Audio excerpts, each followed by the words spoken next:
And a fascination for exploration. Her education of animal physiology and animal rights become heavy subjects of debate amongst her and fellow classmates. And as the semester goes on, she plunges further into the typical college student stressors, exams, social gossip, professor connections. Through this, it becomes clear that the upperclassmen truly run the school, with education as a mere backdrop, in an effort to balance social normality with exemplary student achievements, as well as being peer-pressured into eating a piece of raw meat as part of another initiation ritual. Justine partakes in nauseating habits like hair chewing, skin picking, and blood-drawing itch fests.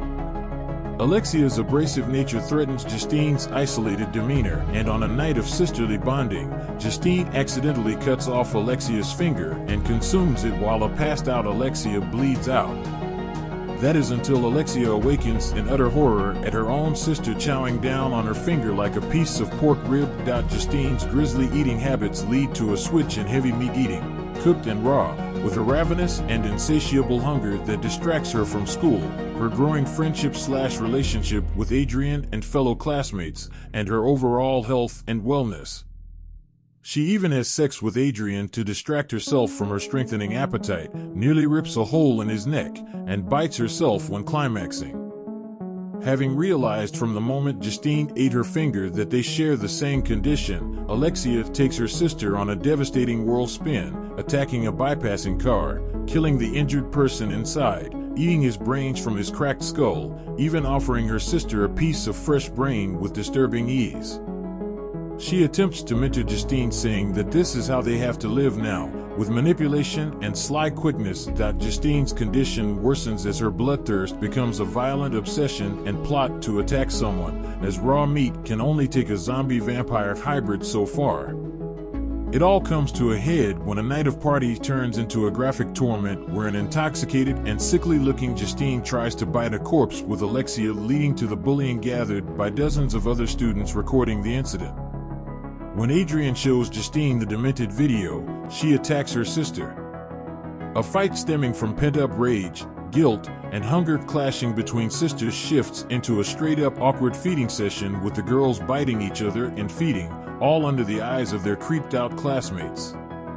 To go further, Alexia tries to seduce Adrian and ends up killing him with a sports stick, leaving Justine to awaken to blood dripping in the near-fully consumed body of her boyfriend. Talk about the ultimate betrayal. The sisters' tale only worsens when Alexia is imprisoned and Justine's left to be back home with her parents. In an attempt to restabilize some inkling of normalcy during an early dinner, Justine's father does what he can to comfort her after some tension with her mother, telling her that she nor Alexia are to blame for their actions or their hunger. He unbuttons his shirt to reveal his profusely bitten and scarred torso, which he explains is a result of the girl's mother having the same zombie-vampire hybrid condition. Raw produced a captivating and stomach-churning body horror unlike any other film in recent years. Blending a story of youth with an undiscussed family history of barely tamed inhumanness, all while using a veterinary college as the setting, opened the door for some distinctive visual commentary on animal rights and abuses, mass production of first world countries' food supply farms and sources, and even the fall from the grace of youth. The ending stuns Justine and viewers alike, sparking a desperate craving for a follow-up film.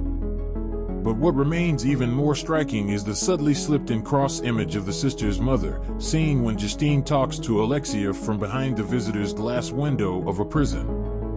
The glare and reflections of both the girls' faces neatly align to evoke an image of their mother, who's only seen in the film a handful of times.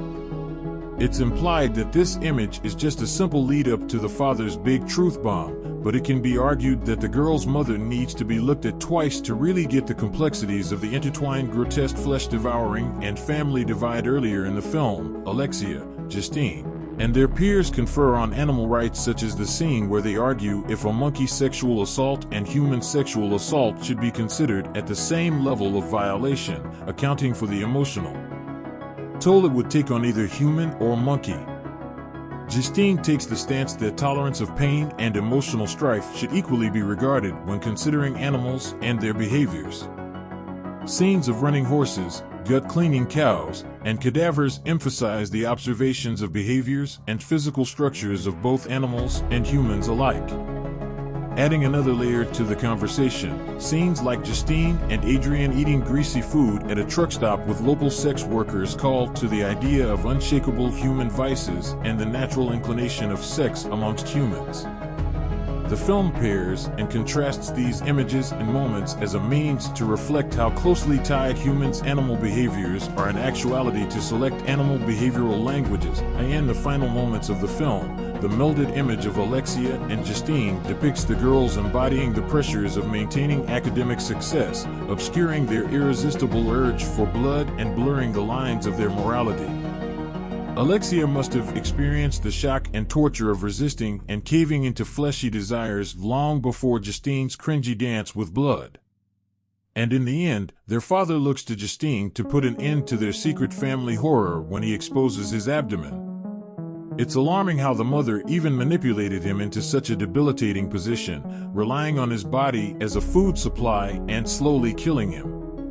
His pleading now places Justine as the new daughter with a chance of either fulfilling her mother's new hopes or being her family's savior. Yet, how can one end this generational curse without a thorough knowledge of what they are and how they could coexist without harming/killing others? As an audience, we're left conflicted on feeling empathy for Alexia's crimes and uncertainty of what Justine could do to hide or foster her inherited condition. The ending of Raw entertains philosophies that the students discuss earlier in the film, acknowledging that there's an explicit and unchangeable hierarchy that humans have installed as our primary societal and behaviors formats clashes with circumstances like that of Justine and Alexia. The film continually tests the notion of what happens when the boundaries of humanness conflate with limitless animality. Would Justine, Alexia, and their mother be afforded all of their human rights if exposed for being brute flesh eaters? Most definitely not. The human condition relies on instinctual fear for survival and utilizes social ostracization as a means to gatekeep the desired from the undesirables. Alexia, Justine, and their mother all fall prey to this category of isolation. What cements this idea of blurred morality lines shows evident in the hereditary condition and behaviors of the girls. Their condition, so distinctive, so deeply ingrained, so irresistible as it completely distracted them from maintaining composure and stripped them of a moral compass, also gripped the girls in tormenting ways that put them more in touch with their human animality. Oftentimes, as a society, we forget that we as human beings are simply animals. We may be slightly more intelligent than most species, but still we're animals. Raw surfaces the idea that circumstances can instantly muddle these principles as Mother Nature is merciless in her chaotic maintenance of human and animal worlds.